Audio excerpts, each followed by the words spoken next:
से बचें। बहुत प्रेम करता है, तुम्हें लगता है कि ये जो लड़का मिला मुझे बहुत खुश रखेगा, खुश रखना या ना रखना ये परमात्मा के हाथ में है। आजकल जितने भी तलाक हो रहे हैं उनमें से 40% ज्यादातर विवाह प्रेम विवाह से संबंधित है।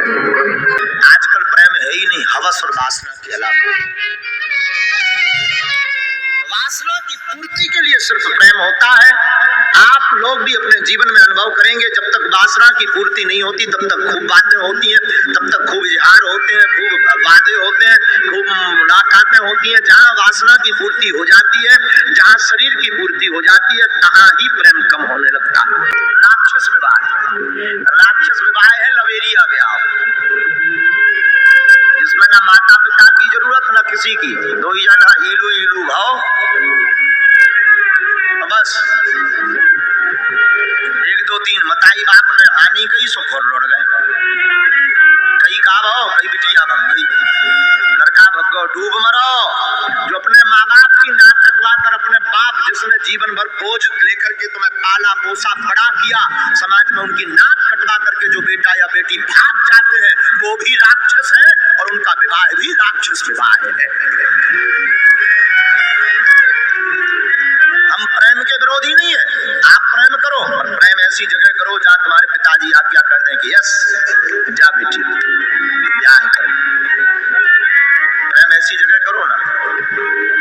तो सच तो यह है, आजकल प्रेम है ही नहीं, हवस और वासना के अलावा। वासना की पूर्ति के लिए सिर्फ प्रेम होता है। आप लोग भी अपने जीवन में अनुभव करेंगे, जब तक वासना की पूर्ति नहीं होती तब तक खूब बातें होती हैं, तब तक खूब इजहार होते हैं, खूब वादे होते हैं, खूब मुलाकातें होती हैं। जहां वासना की पूर्ति हो जाती है, जहां शरीर की पूर्ति हो जाती है, तहां ही प्रेम कम होने लगता है। सच्चा प्रेम तो परमात्मा का है, जो ना कभी घटता है, नित्य बढ़ता ही रहता है।